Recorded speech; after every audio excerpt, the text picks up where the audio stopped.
É um prazer ter aqui o Dr. Alexei Mailybaev, que vai falar sobre uma onda de combustão em meios porosos com perfil resonante.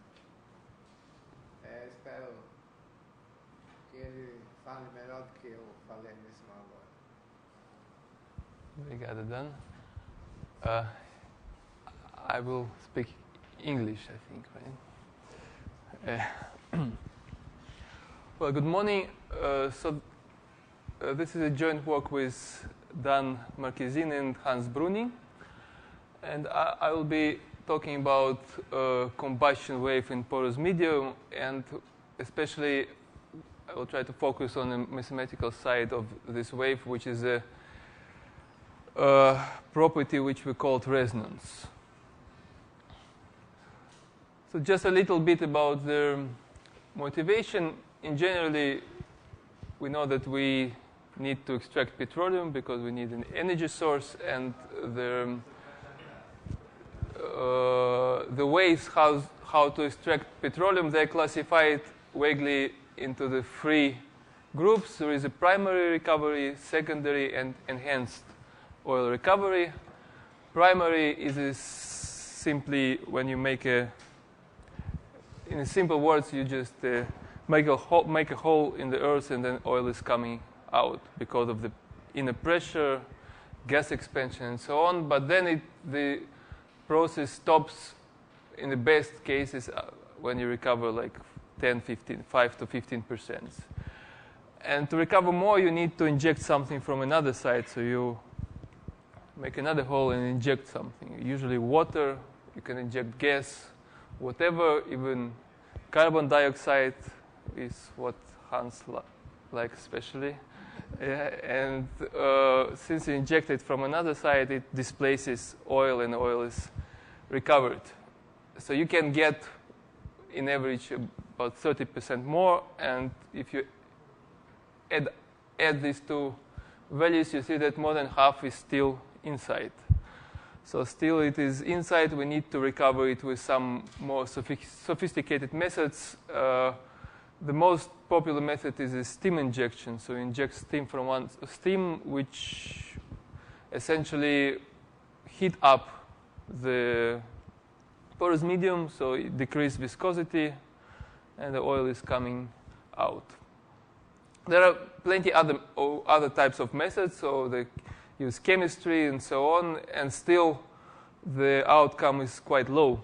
So 5 to 15%, sometimes more. So we can recover more. So this means that there is a huge area of research still in this direction. So how to recover the rest of the oil? Certainly, it means how to recover with economically reasonable costs. This is always a problem. And what I will be talking about is in-situ combustion. It corresponds to injection of air. So in any case, you need to use quite a lot of energy in this method. For example, to inject steam, you should first make this steam. So you should heat up water and inject. There's plenty of problems because you should inject steam in a way that it doesn't become cold at the moment it is getting to the reservoir. So there is a plenty of energy you should use to make this steam. So the combustion is another idea how to heat up the reservoir by using a reaction already in situ. So you inject air reacts with oil, releasing heat, and everything is heated up exactly at the place where it is. So it's when you think that you combust oil in situ, it doesn't mean that you waste it. You really use it exactly at the place where you need it. So this is a general idea.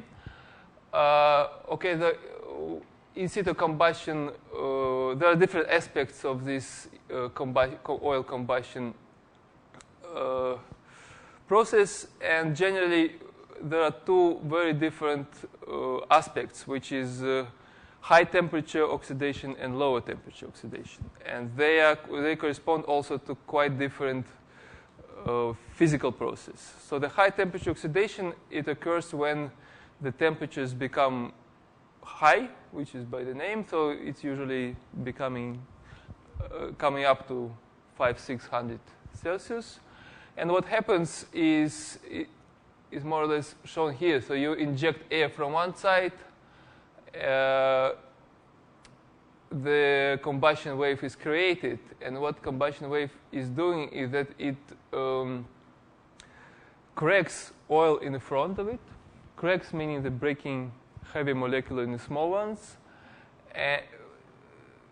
And what is left from this part is only, after this cracking, only the solid part, coke, is left.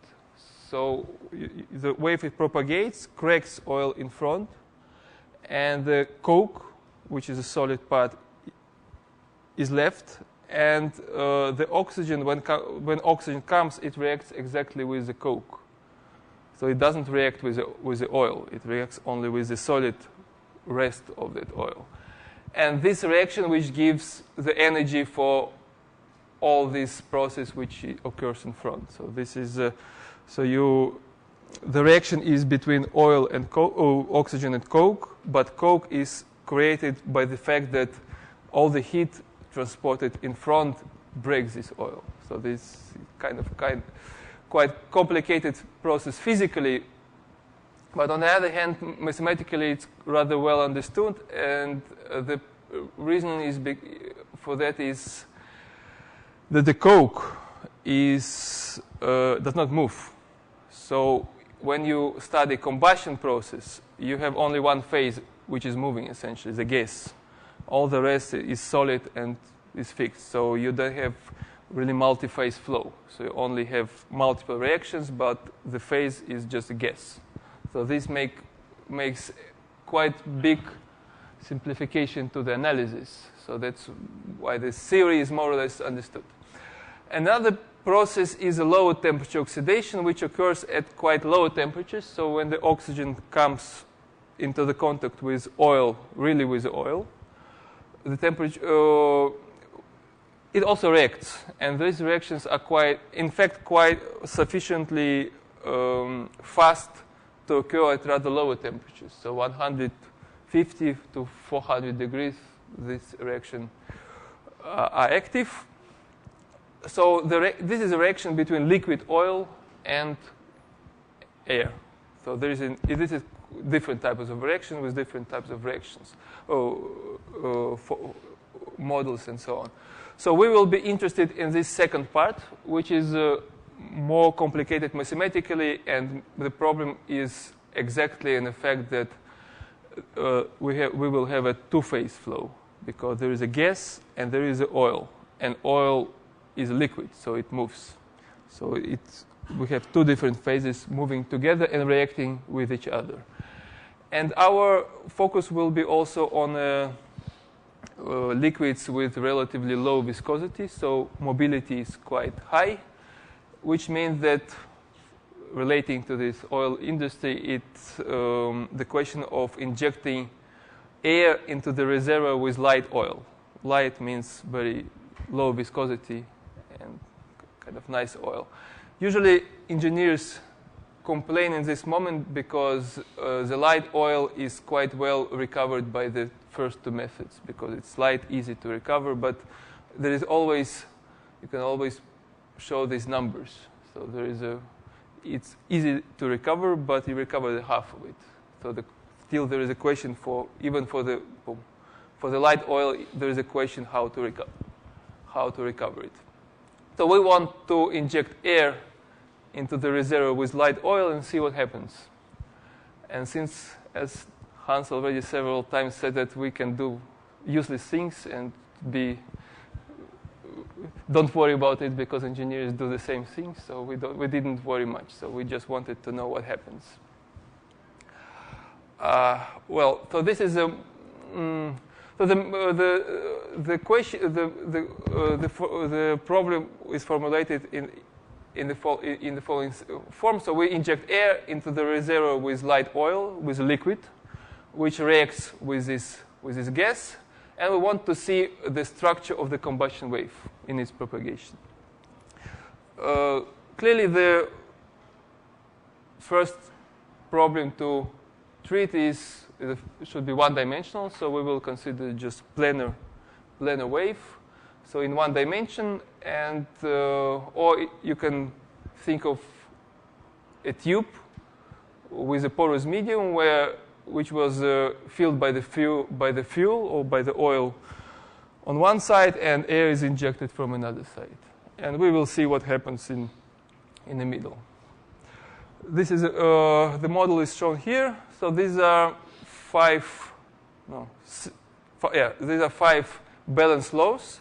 So the left-hand side has a form of the conservation law, and the right-hand side gives source terms. And there are two source terms. One, WR, is a reaction term, and WV is a vaporization term. So the process, what we have is we have a liquid phase, which is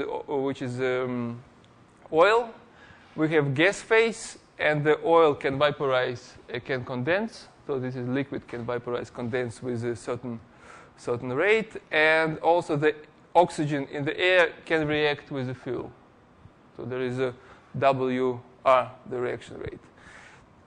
So this is equations of motion. There are 5 variables, which is the fuel saturation S, Darcy velocity U.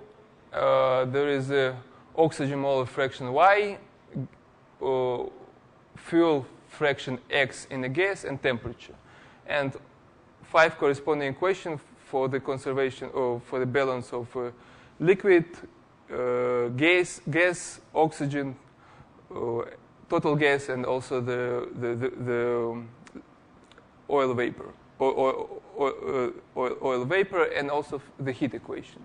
So this is a system, and the main thing which is neglected, that we neglected all diffusion-like terms. So we neglected capillary effects, we neglected thermal diffusion, mass diffusion, heat losses, and so on. So this is kind of strong assumption, but in several circumstances they're quite reasonable. And for reaction, we adopt a single pseudo-component model. So the reaction is very simple. So the one pseudo-component of oil reacts with oxygen and gives some amount of net gas. So this is the system, and so what you can see about the system is that there are two different source terms on the right-hand side. One is a reaction term, WR, and another is a vaporization term, WV. So we can express two of them from two equations and substitute to the others. So the resulting system will have the form of free conservation of the two balance laws with this WV, WR, and the other three equation will have exactly the form of conservation laws. So the free conservation laws, which has 0 on the right-hand side, and two balance laws, which have source term on the right-hand side. So this is a system, and one thing which helped a lot is that we have also small parameter in the system, and small parameter is a ratio between vaporization rate, between the reaction rate and vaporization rate. So reaction is much slower than vaporization. So the vaporization occurs almost immediately, reaction is slow. So this will help quite a lot in the analysis. And there are initial conditions in the reservoir, boundary condition at the injection site, and so on. So this is more or less the mathematical model. Now we will assume that the combustion wave is a traveling wave, which turns out to be the case at the end, and also we confirmed it recently by direct numerical simulation. So we assume that this is traveling wave. Consider the moving frame. So this moving coordinate psi, which is x minus vt, where v is the velocity of the combustion wave, which we don't know yet. And then with this variable, we try to solve the system of 5 equations. So I already told that there are 3 conservation laws, and we know very well that if we consider this psi variable in the conservation law, we can simply integrate it. The conservation law can be integrated. And each conservation law gives an algebraic equation. But the balance law gives ordinary differential equation. And there are limiting state of the combustion wave, which is minus infinity state and plus infinity state. So there are 2 states. And as we're quite used, it is typical for traveling waves, so the left and right state of the wave gives a singular point for this system of differential equations, and we need to find the orbit which connects the left state to the right state. So this is, we have left state, right state, and orbit, and there should be an orbit connecting left state to the right state with this ordinary differential equation. The only thing that we're not very used to is in the fact that there are also 3 algebraic equation additions, 3 additional algebraic equations. So the ODE and 3 more equations.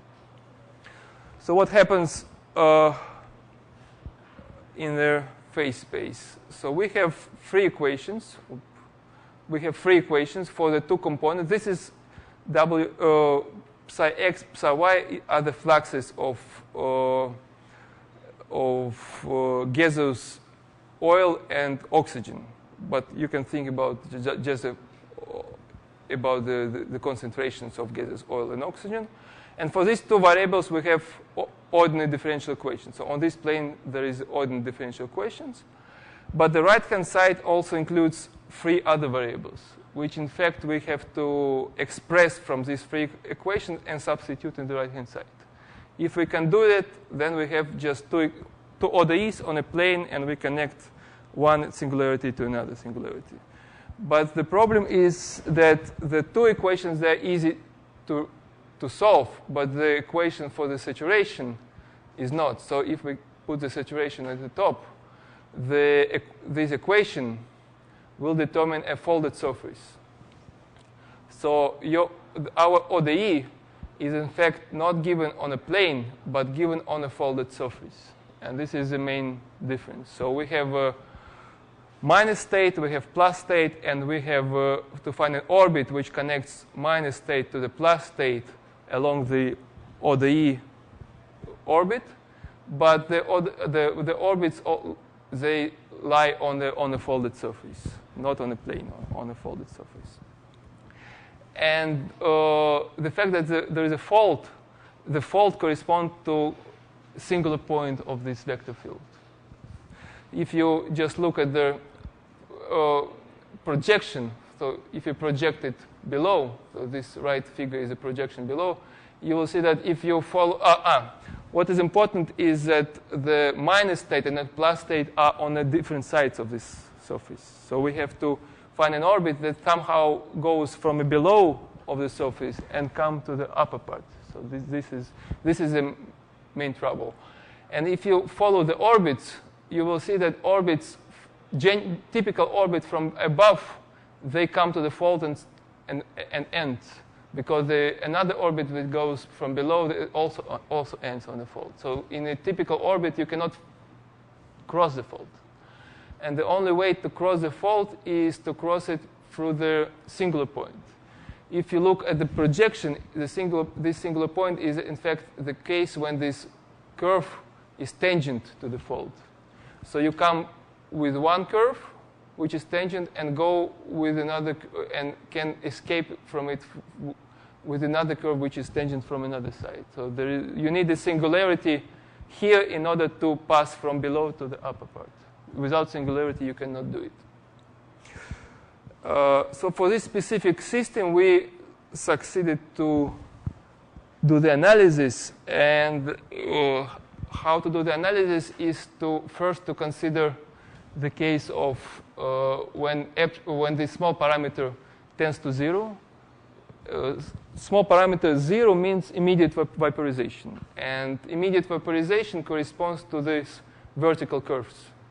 So all vertical lines are the orbits, and this just simply means that the vaporization is very fast. But also there is one more orbit which corresponds to equilibrium between the phases. And in the limit of epsilon tends to 0, the velocity or the vector fields along this orbit also tends to. So this in limit when epsilon you put to 0, this becomes actually the curve of stationary points. But still there is very slow motion along this curve. So what happens is we can actually connect minus state to the plus state if we pass through this singular point, which means that we first go along the orbit which is vertical. So this strong fast vaporization, go to the singularity, and then follow the curve of equilibrium and come to the plus state. So this is the way how to come from minus to the plus. And what is important is the condition at this point. And condition of this point, you can write from equation. We found the following formula. So exactly at this point, the wave of the combustion, the speed of the combustion wave equal u by df ds, where u is the Darcy velocity and f is this fractional flow function. So this is v is the speed of the wave, and what you have on the right-hand side is exactly the characteristic speed of the saturation wave. So the speed of the wave of the whole combustion wave should be equal to the characteristic speed exactly at this singularity, and this is what we call resonance. So in some sense, the two speeds match. And also, this is the formula that we use to find the speed of the wave. So up to now, speed of the wave was unknown, and exactly this point was given the formula for us, which determines speed of the combustion wave. So the speed of the combustion wave is determined by singularity, which is inside the profile. This was the limiting case, but in order to prove something, to prove that the orbit really exists, we need to consider small epsilon, small positive epsilon, and there is some work needed to show that all this picture for small epsilon will be perturbed to the picture which is regular and still supports this curve passing through the singularity. And in fact, we showed that this degenerate singularity will become a kind of a saddle singularity on a fault. So this is exactly the singularities that you have in implicit ordinary differential equations, which cannot be resolved with respect to the main derivative. So this is exactly the case. So we have a saddle point here, and the trajectory comes from a minus state, enters the saddle with one part of the orbit, and then follows the other part. It goes to the plus state. And again, this point, also for the perturbed case, it is determined by this resonance condition. So at this point gives a condition which allows us to find the speed of the wave. I will probably stress it again. So the speed of the wave in this problem cannot be determined just from a balance equation. So from those who are familiar with this language of, if we come to the language of the Lux condition and so on, so this is not a Lux wave in a sense. It is what we know with the name of transitional wave, transitional shock. So the speed of the wave is not determined simply by the balance or by the Rankine-Hugoniot condition. So we need to find the speed of the wave by analyzing the profile. On the other hand, we don't need to, when we have this fault, we don't need to analyze the whole profile. We need only to know the fact that there should be singularity in the middle. And singularity in the middle gives us an extra condition for the speed in explicit form. So this is a nice part. Also, I should mention that the singularity, in fact, it's a singularity on a fault. So when you change time, the orbit enters this singularity in finite time and exits in a finite time. So it's not. So this is time minus infinity. This is some finite time, 0, and then it goes to plus infinity here. So there is also nothing happens special with the time. I think that it's good to comment in that moment that this kind of structure was discussed in literature. In the mathematical literature, there are some works which are quite recent, maybe within last decade more or less, which studies this situation and also studies this situation in the perturbation when you add diffusive terms and so on. But mostly for a simpler case, for one equation essentially. But in the physical literature, this situation was encountered already for a long time, but in a sense in quite specific situations. So this was the first encounter was in a detonation problem with multiple reactions. So you need multiple reactions to create this singularity, but also there are some other works like a detonation for the supernova and so on. So this singularity is quite interesting for physicists as well. Well, after we found the profile, we can draw it on a picture. So this is a profile of the wave, how it looks like in a space direction. So this is a temperature profile. So the combustion wave goes to the right, and there is a temperature profile. So the temperature is high, and then it goes down in a downstream direction. And then there is oxygen, which is consumed within the wave. And what is important is the saturation profile has this form. So the saturation profile goes up. It has a vertical derivative exactly at this resonance point. That singularity corresponds to vertical derivative, and then continues to increase. So this is the shape of the saturation profile. And clearly, what you can separate physically is that this singularity separates the region where we have vaporization from the region where we have essentially reaction. So this singularity also has a physical meaning. This picture shows some numerical example, so I will skip it. This is a solution what we can call the solution of the Riemann problem. So the solution in the form of the sequence of waves, and a solution has the form of the general solution has the form of the consists of three waves: the thermal wave, this combustion wave, so we call it LTO wave because it's low temperature oxidation wave, and the saturation wave, which is the solution of this Buckley-Leverett equation.